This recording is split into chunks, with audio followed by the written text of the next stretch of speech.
Hey, good afternoon. Russell of Hotels going live just for a couple minutes. You guys know how I do it. Today is Monday, November 18th.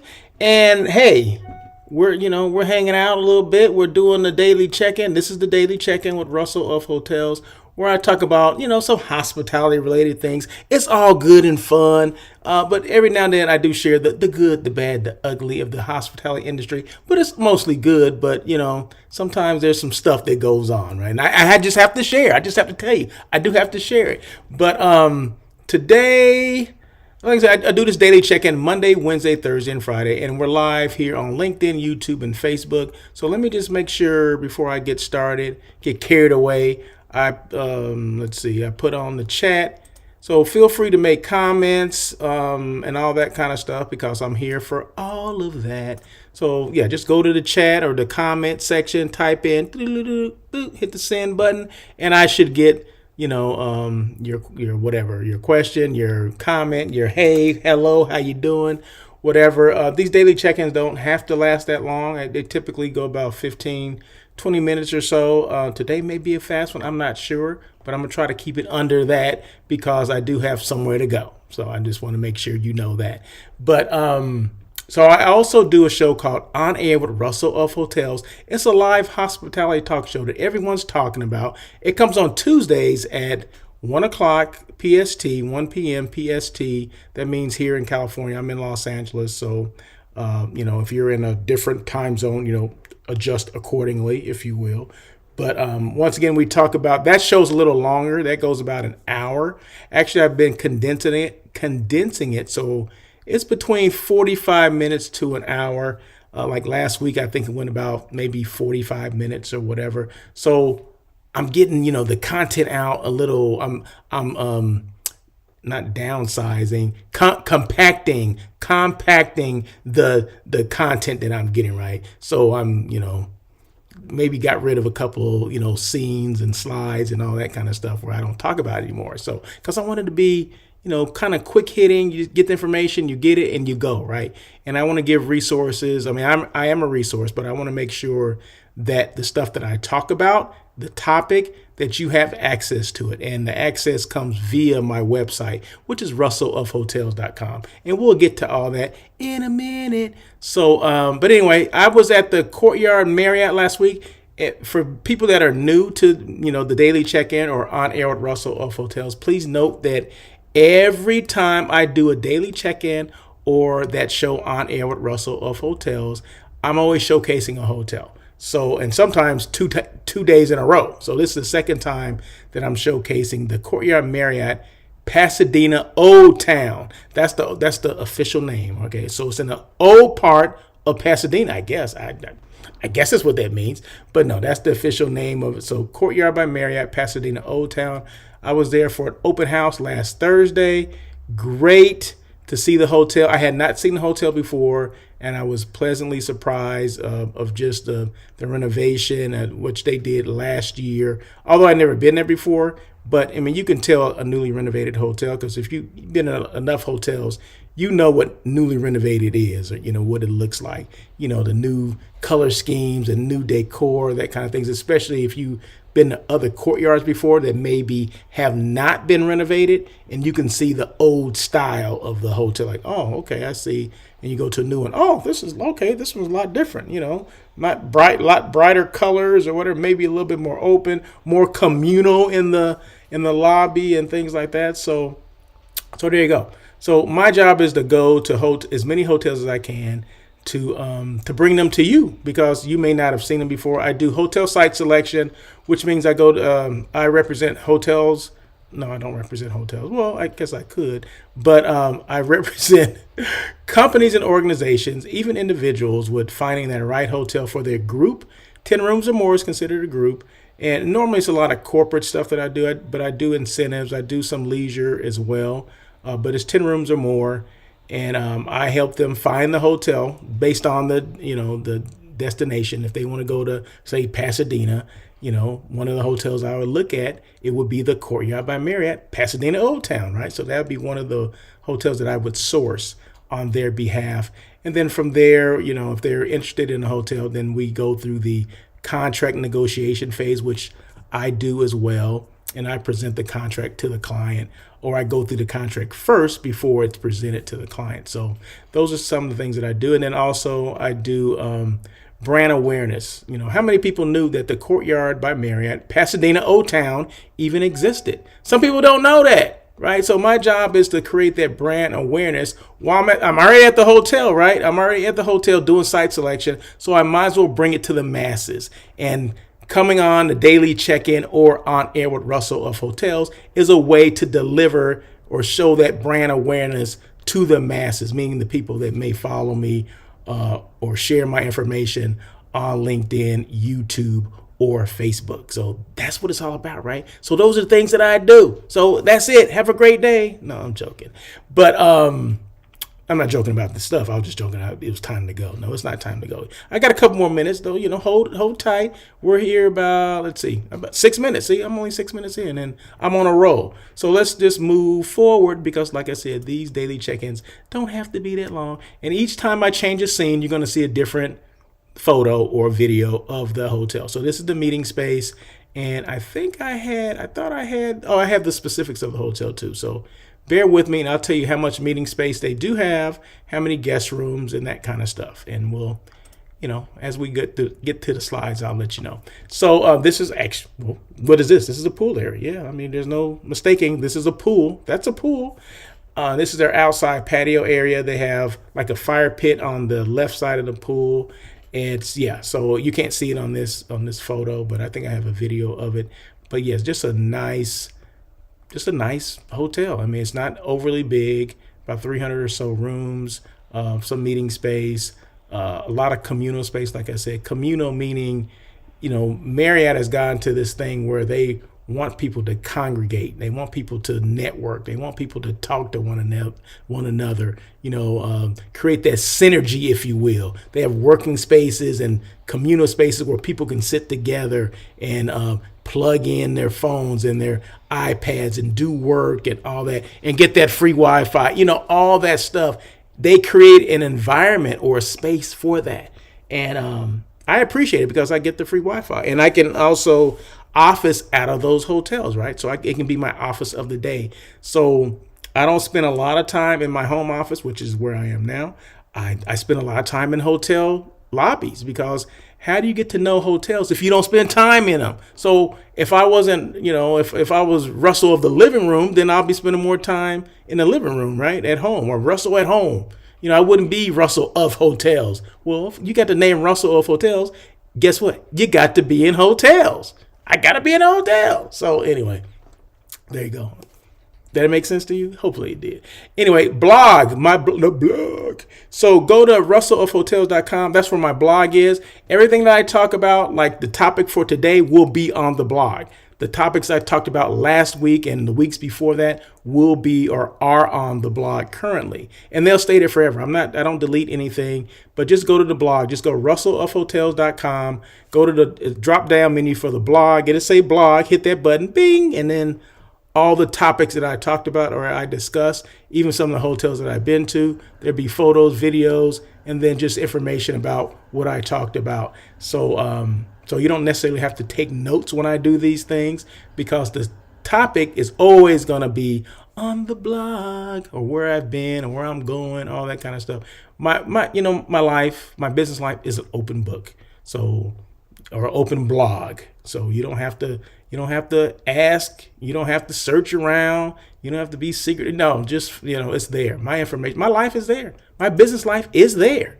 So, okay, real quick, these are the specifics of that hotel, the Courtyard by Marriott, Old Town, Pasadena, 314 guest rooms, 5,548 square feet of meeting space, built in 2000, so it's not that old, 24 years old. Last renovation was last year, 2023. So rule of thumb for renovations, just remember, the rule of thumb is, what is the rule of thumb? Rule of thumb, and I'll back up real quick so you can see me. Rule of thumb for hotels and renovation, every 7 to 10 years, there should be some type of renovation, refresh, something, change case goods, the carpet. As you see, there's a lot of hotels that have gone away from carpet in the guest rooms, and you'll see like a hardwood type floor, which is cool. I love that, right? So there you go. So that's one way you can tell that, oh, this is a new hotel, new renovation, a new look kind of thing. So real quick, okay, let's get back to that. So, and it is a Courtyard by Marriott, which means it's the Marriott family of brands. So, meaning you can get your Bonvoy points. Hey, tomorrow, just remember, oh no, not tomorrow, Wednesday, November 20th, 2024, 9 a.m. I think that time got changed to 8:45. Okay, so 8:45 in the morning, PST. I'm going to be on, it's a podcast with Miss Paula C. You can see Paula C. to my right there. Cloud Beds, Attracting Group Business, a winning blueprint for hotels. That's what we're going to talk about. It's going to be live on LinkedIn. So make sure you check it out. That's going to be Wednesday. Don't worry. I'll talk about it again tomorrow.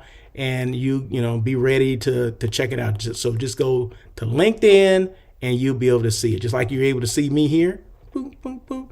It's going to be live. It's going to be dope. It's going to be lit. It's going to be all that. So, and it's only about 30 minutes. 30 minutes, I think she said.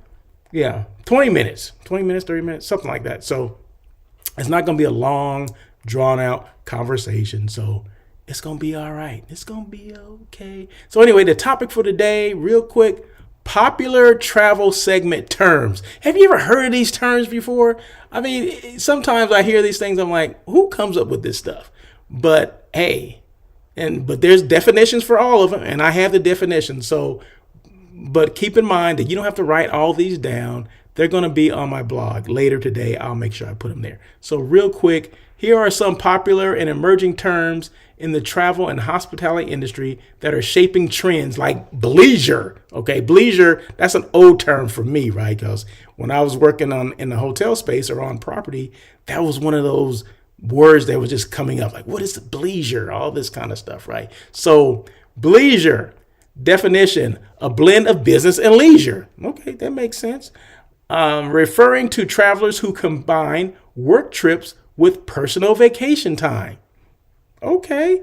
And an example of that would be an employee attending a conference in Paris extends their stay over the weekend to explore the city. Okay, so part of it, they got there because of their work, so that was business, but they're staying there for a couple extra days because they want to explore the city. That's leisure. Business and leisure put together, boom, bleisure. So there you go. So trend impact. Hotels and destinations are creating packages that cater to work and play, such as offering co-working spaces alongside leisure amenities. Hence the name Bleisure. Number 2, workcation. I never heard of that one before. Definition, a trip where individuals work remotely while also enjoying the perks of a vacation destination. An example of that would be a professional works from a beachfront resort while enjoying leisure activities during off hours. Okay, so when that person's not working, they're at the beach or whatever. So that's a workcation. Workation, all I ever wanted. Workation, have to get away. The trend impact. Hotels are providing amenities like high-speed internet, quiet workspaces, and extended stay discounts to attract remote workers. A lot of people do that, right? A lot of people that I see, they're kind of, we're going to get to it into like a nomad situation or whatever, where people, they'll, leave where they live. Like say they live in Los Angeles and they want to office in Mexico, like Mexico City or whatever. So they'll explore, they're still doing their work, right?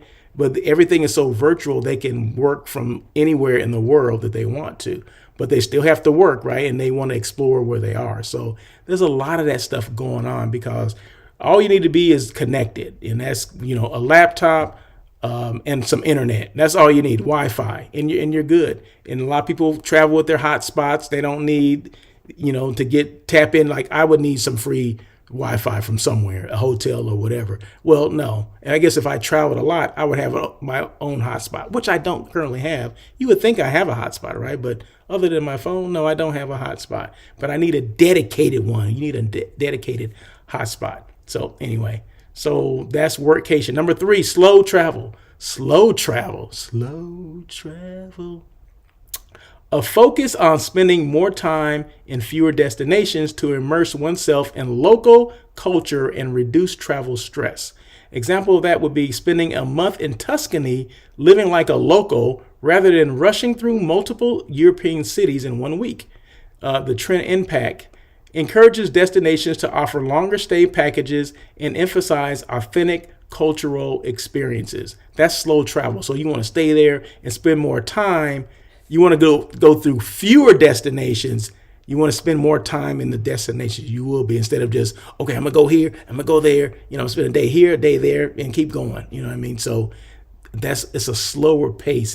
It's getting immersed in that destination, or maybe the culture as well. I think that's kind of cool. I like the slow travel. That sounds kind of cool. Sustainable travel. We've all heard about sustainable travel. Definition: travel that minimizes negative environmental and social impacts while supporting local economies and cultures. Example: staying at eco-friendly accommodations or participating in conservation-focused tours. That would be kind of cool. Trend impact. Sustainability is becoming a core selling point for destinations and hotels, with certifications and green practices drawing eco-conscious travelers. Yeah, a lot of companies are looking for that. In fact, I have a couple of clients that they always ask me when I'm looking at hotels, are they eco-friendly? What do they do? And they ask, what do they do? What are their eco practices or their sustainability practices? Are they conserving water? If they are, how are they doing that? Are they, recycling? Well, what are their methods of recycling? Are they, 100% vegan? Because, vegan is sustainable. So, the same the carbon footprint that goes into, let's just say raising livestock is different than if it was all plant-based. Okay, so that's just a fact, right? I didn't just make this up, pull this out of my butt. It's a fact, right? So a lot of people that are into sustainability or sustainable travel, they look for those things and they ask, give me an example of what you do. It is what it is, and that's kind of cool. That's kind of cool. And they're all kind of cool, but because I don't eat meat, of course, I'm going to throw that sustainable thing in there. And I've done my research on that too. So 5, regenerative travel. Definition: goes beyond sustainability by aiming to leave a destination better than it was before the traveler arrived. You always want to go, when you go, especially when I go abroad, I want to make sure I leave it better than when I came in. If that means I need to bring something for maybe an area of the destination that maybe is not as, what am I trying to say? Maybe they're not as doing as well as the main destination. Maybe there's resorts over here, but it's kind of they need help on the other end. Maybe it's more a poor environment. So you want to leave that destination better, meaning maybe I'm going to donate some clothes. Maybe I'm going to donate funds or money or whatever. Maybe I'm bringing stuff with me, some supplies that I know that particular population needs, right? So because every destination you go to, everyone is not doing well, okay? Everybody is not living high on the hog, if you will, right? So sometimes you have to be conscious of those things. You got to be a conscious traveler. And I don't know if that's conscious traveler is one of those, but I think we need to be that. If we're going to all these destinations, leave them better than what we found them. So if we know there's an area that's kind of in need of certain things, find out what they need. And then just bring an extra suitcase. That's what we did. We brought an extra suitcase and handed things out at a school. You know what I mean? So if that's school supplies, if that's clothes, whatever it is, that's what you can do. And you can find out that information. It's easy to find out. It's just that you need to do it. Just do it. If you want to do it, if that's something you like to get involved in, well, each destination will be able to help you with that. Let's see. Travelers, example, did I say this? Example of that. Travelers participating in community projects, conservation efforts, or supporting reforestation programs.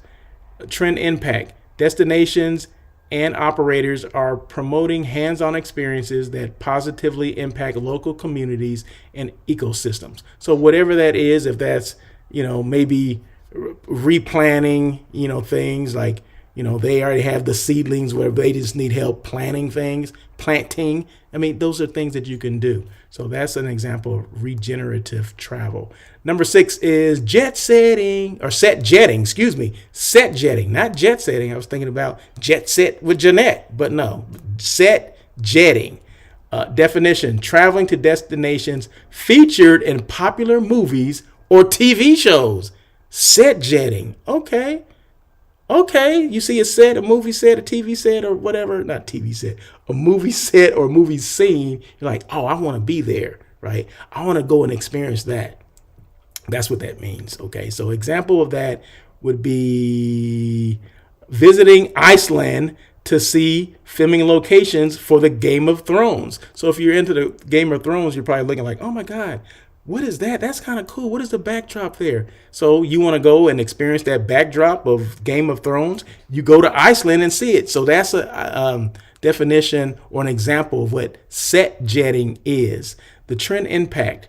Locations used in major productions are leveraging this trend by offering themed tours and experiences. So yeah, there was someone that it was kind of like the Game of Thrones. I can't remember the show. It was one of those long running series, whatever, like say Harry Potter. You know how Universal Studios has a whole Harry Potter themed, rides and exhibits and all that kind of stuff, where you can go and kind of, experience that kind of thing. It's similar to that, but this is real life stuff, right? You're going to, Game of Thrones was actually filmed here, or this movie like La La Land. Oh, I watched La La Land and I want to go to LA and go to all the places that were filmed in La La Land. I want to go to Griffith Park Observatory, or I want to go to, some of these restaurants that they went to, or the LA, what is it called? The LA restaurant. What the heck is it called? The downtown market. All those things you want to experience because it was in La La Land. I want to check it out, right? So those are the things that, you can do when you're set jetting. So anyway, okay, let's move forward because I got to go. Number 7, staycation. A vacation taken close to home or nearby hotel, often for relaxation or a quick escape. Example, spending a weekend at a luxury hotel in your city rather than traveling far. Trend impact. Hotel market packages to local residents, especially during periods of limited international travel. Yeah, so people, staycation were something that were big several years ago, but it still happens. It's just that it's not the hot thing anymore. It's not the hot term, but it's still happening. And hotels need to let people know that, yeah, we still want your business. Instead of leaving the city and go somewhere else, why not experience your city? Why? Let's stay home and experience home. Oh, that'd be a good one. Experience home and do staycation at our hotel or whatever. But yeah, so those are things that, we forget about. Staycations are still going on. It's just that they're not the buzzword like they were several years ago. Number 8, adventurecation. A trip that combines leisure travel with adventurous activities like hiking, kayaking, or rock climbing. Example, a family booking a resort stay that includes guided hikes and zip lining tours. Destinations and resorts are incorporating more outdoor and thrill-based activities into their offerings. Thrill-based, I love it. Number 9, transformational travel. A definition, a type of travel aimed at personal growth, self-discovery, and meaningful experiences. Example, attending a yoga retreat in Bali or participating in a volunteer program abroad. Okay. Trend impact. Hotels and tour operators are designing experiences that focus on mindfulness, wellness, and personal enrichment. I love that. Number 10, wellcation. A vacation centered around health, wellness, and rejuvenation. Okay, get mind, body, and spirit together. I got you. A trip tour a resort offering spa treatments, fitness programs, and nutritional workshops. The impact: wellness tourism continues to grow with hotels expanding their spa and fitness offerings to attract health-conscious travelers. Number 11, probably my favorite here. Food tourism, non-meat eats. Definition: travel focused on exploring local cuisines, food festivals, and culinary experiences. Example: visiting Tuscany for wine and cheese tastings or taking a cooking class in Thailand. How cool would that be? Okay, I'm learning to cook Thai food in Thailand. Okay, that's how I get down. Trend impact: destinations are creating food-centric itineraries to attract culinary enthusiasts. The food channels, they get you into this frenzy, like especially if they're traveling abroad in different places, but even in the United States, because different regions have different cuisines. Like I went to New Orleans recently, so I got a taste of that New Orleans flair, but it was all vegan. That's what I'm talking about, right? So I'm all about that food tourism thing, right? So I'm always going to be looking for that non-meat eats, but they have to incorporate the non-meat eats with their particular style of cooking. If that's, Cajun, New Orleans style cooking, Creole cooking, whatever, that's fine. If it's soul food, okay, I want to incorporate that. If it's Italian food, okay, I want to incorporate, but it has to be non-meat eats. If it's Chinese or Japanese, whatever. I just had vegan sushi the other day, right? I've been to this place before. It's in Long Beach. Vegan sushi. I mean, you would think it was the real thing. I mean, it looks the same. It practically tastes the same too, right? But it's a lot of vegetables, a lot of plant-based things. But I understand the food travel thing because I try to experience as much as I can, even here in my backyard, right? Which means in LA where I live, right? So it's kind of like that staycation, eatcation, right? So anyway, foodie travel is a big thing, and I'm all for that. Definitely. I think that's my favorite one on the list. And number 12, digital nomad travel. Definition: long-term travel by individuals who work remotely from different locations around the world. I know this one girl says she's going to move to Colombia and basically just office out of there, work out of there. It's a lot cheaper to live there. And then when she has, work to do, if she needs to travel for a meeting or whatever, she just get on the plane and go. I mean, I'm like, cool, that makes sense. They got Wi-Fi. They have all those things there as well. So she's actually considering doing that. Be a digital nomad. Nothing wrong with that.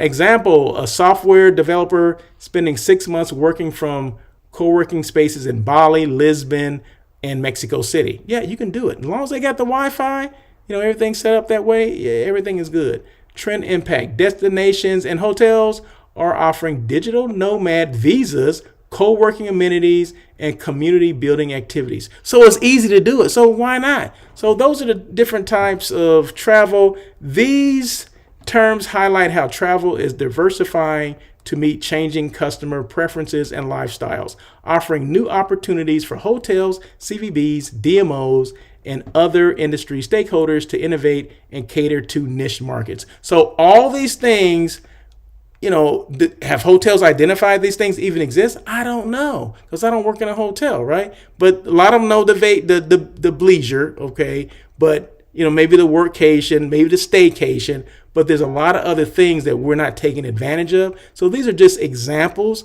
of what hotels can do. And us as Joe consumers, these are things that we need to ask when we're looking to go to maybe a different destination or a hotel, right? So if we're traveling, like, hey, I want to make sure I incorporate, food into this, right? Because food is a big thing in my life. We all got to eat, right? So why not try to incorporate that if we can? Or if you're into sustainability, look for those sustainable, maybe travel advisors. That's all they do. They have a plethora of sustainable hotels, 100% sustainable hotels that they do business with. Well, those are people you need to go with, right?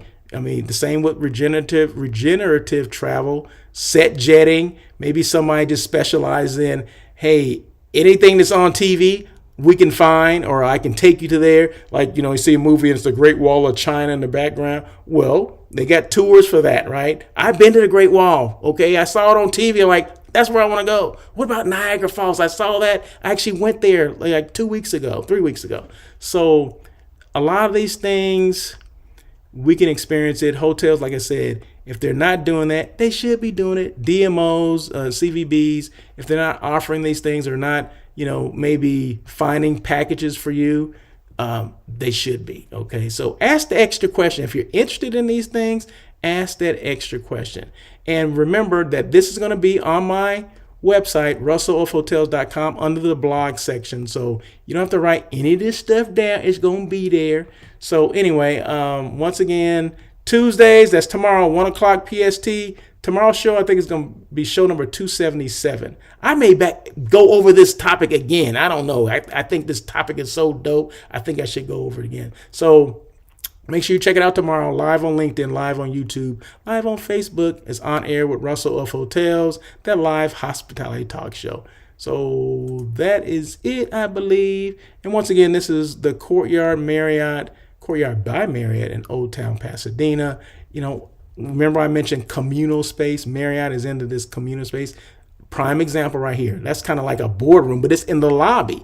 They want people to congregate there, have meetings, talk, whatever, converse, make a friend, whatever it is, they want that to happen. So once again, any questions at all, feel free to reach out to me via email, russell@russellofhotels.com, or you can go to my website, russellofhotels.com. You can call me. My phone number is there. I'm accessible, 100% accessible. So anyway, that is it, because I got to go. I keep getting these text messages that I got to go pick somebody up. So anyway, you guys have a great day. And as always, I don't know, as always what? Let me see. As always, peace.